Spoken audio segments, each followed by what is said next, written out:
A Fragile Language by Clarity. Read by Ravens Hussein.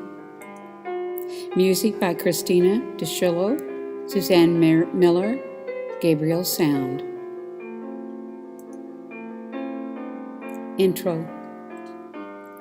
A Fragile Language is dedicated to our little 7-year-old grandson, David, who has hummed through his life and made us remember the divine hum that the world has no time for. A Fragile Language. The language of childhood advances through our life, and we feel every letter and note of its syllables, words, impressions, resonances, and abbreviations. We place the comfort of giving time to this language in the far recesses of our daily life. We daily fold the papers of its abbreviation into the fiber of our mind and do not notice what it used to mean. If we are truly blessed, we are given an opportunity or choice to bring into our daily lives these abbreviations and start to reclaim their ancient markings. Within the markings is a frail fragility that takes a focused hand, an open heart, and a closed intention that will allow no distraction. Like a small bird, one arouses as little fear as possible, but every movement affects the gentle life, and you begin to know that a retreat into softness is needed. The tears fall. The tears pour. The tears feed the clay so you can sculpt what you have in your hands. Small hands of your childhood, and they hold the small life of your language. And you begin to remember immense things, immense feelings, immense knowing, and you must shed the large to bring safety to the small. The language centers you, and you become one who knows how to travel through words, and the words consume you. Words become alive in a way you remember, but have never been taught.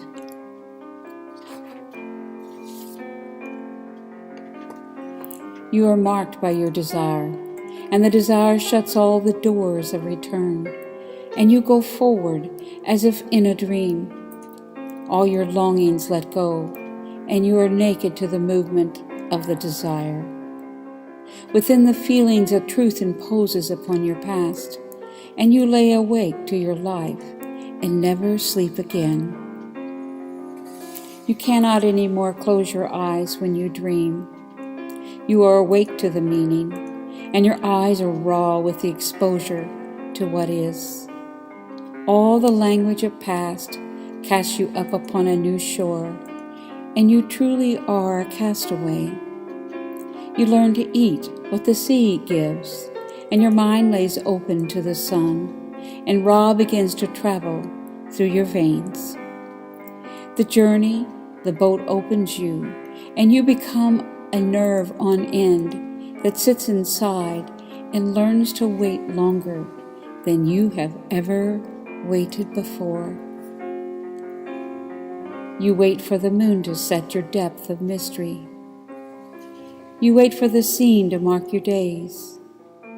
You implore the end to begin, but it has not even been thought of yet. Inside this all is the everything that you have been waiting for, and you expect a truth of unyielding power to raise you up. Sometimes you hear, sometimes you listen, sometimes you cry. You cry for the want of words that explains the why, but it only comes in the layers of the distance as you become farther and farther away from your resistance. Just when you feel all is hard, the softness comes. It comes in a clarity that you have never known before. and it moves through your every cell, and you feel what it is for a time. And your needs are fragile, but you heal in many ways you did not even know.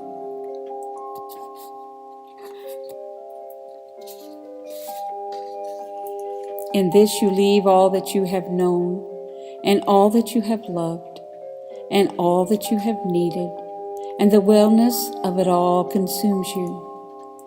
To be healed is to leave. To be healed is to arrive. To be healed is to be here. Some love you for this. Some hate you for this. Some forget who you are, and others remember.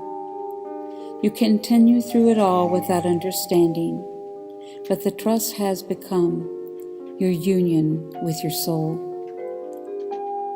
The presence of presence begins to buy its way into your days, and you are guided in every way.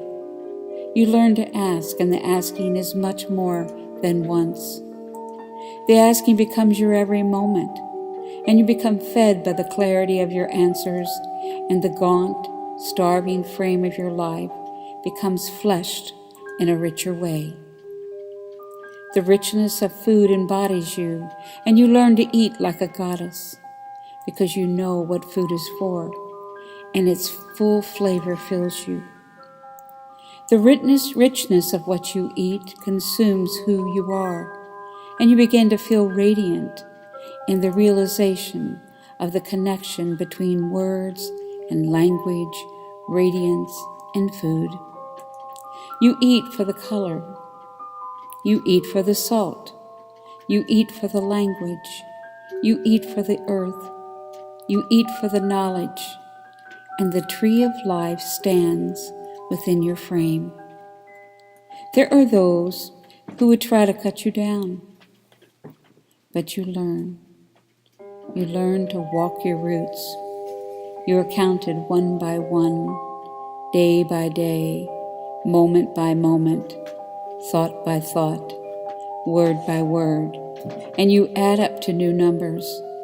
You must find, and you do, those who add up to the same digits, and you move together as home. You feel you have calloused your mind, but you have calloused your soul, so the breaking apart cannot again make you forget, and the returns steal away your mind away. You remember all you have forgotten, and you reclaim all you did not hear, and you begin to see all you have not seen. You remember the small spoon of childhood, and the tear in the flesh of your mouth, as you begin to cry the loud wailings of a life of before. You cry freely what you could not before, and the small knife that companions your spoon cuts away the flesh of pain as it unsheathes the cellular vision forbidden your eyes before, and you see all you were blinded from. You mark your way with a new life, and you begin to read the wailings on the walls, and you know once again who you are. A fragile language pieced back once again from your own will. You learn the language of this life, and you begin once again to speak and bind yourself to life. You thread your words to those who hold you, and you come close again to the deep knowing of light. All passes, all frames, all rotates, and the full alchemy undulates in its sublimation to your soul. Place and beginning fall into place as the meaning marks letters on your name.